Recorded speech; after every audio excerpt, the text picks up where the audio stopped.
you and I both know that the government has been funneling money to media outlets for quite some time now.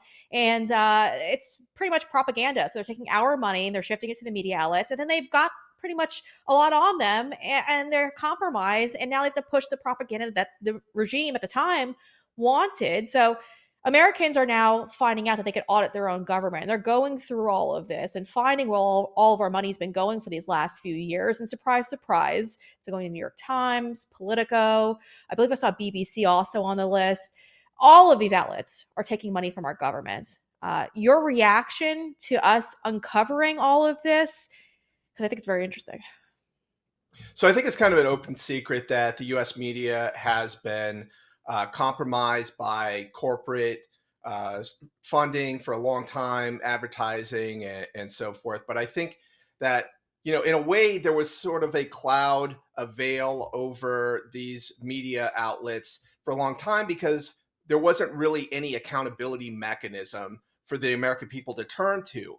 But now, since we have Doge, and we have Elon Musk, who's working with the Department of Government Efficiency, and he has a straight pipeline to the chief of staff and therefore to President Trump. Things can actually get done to level the playing field for what has essentially become a state-run media complex in the United States. So if you're looking at the Associated Press, you're looking at Politico, they have news wires services that government agencies, including the State Department, the Department of Defense, Department of Energy, USAID employees at the State Department have been getting these subscription services. But the funny thing about it is not like your typical when you sign up for the New York Times, you pay if you want to do that, which I don't. It's like $9.99 a month or whatever. We're not talking about that. We're talking about in the case of Political Pro, tens of thousands of dollars for each employee to have access to this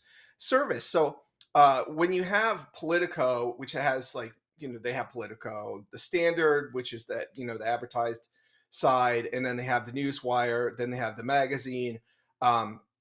This is all together under one umbrella that essentially we're subsidizing propaganda through Politico. And that's just one example. The Associated Press is the other thing.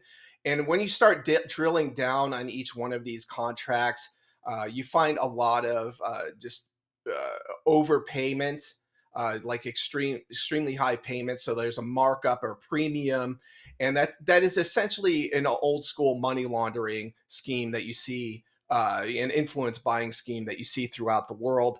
Overcharging of payments. You think about everything from, how colleges have become so left-wing and pro-government, just look at the federal Pell Grant system and tuition rates and all that going up. Essentially the government has been funding indoctrination, media propaganda for a long time. But I think it's just that the thing that has changed, Breanna, is I think it's just that accountability mechanism through Doge has sort of opened up a can of worms.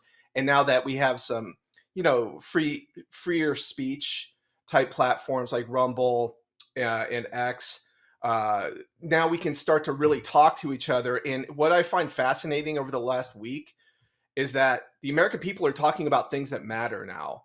The distract and divisive tactics, the sort of media control complex that was put in place to keep us from talking to each other about things that matter, we're tuning them out now, and we're laser focused on the real dirt, the shadow government that is, we're dragging that out into the light, and it's very ugly. And then to see the Democrats, maybe USAID employees out on the streets, trying desperately to rally people to care about their plight, probably using some of that sweet USAID cash, left over to try to engineer their own colored revolution in the United States. I mean, it's kind of sad. And but I will say that Pam Bondi and the Justice Department better keep a close eye on these people for some sort of insurrection-y behavior, because they are not happy. They are extremely angry right now, like all grifters are when the gravy train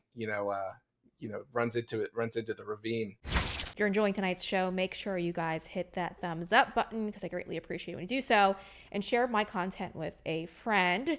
that is the best way to save America from the corporate media narrative. We show them quality, independent journalism. And I hope that's what I'm putting together. I think that's what I'm putting together. And I hope you're enjoying it. Again, folks, hit that like button and share my content with your close friends and family. That is how we save this country.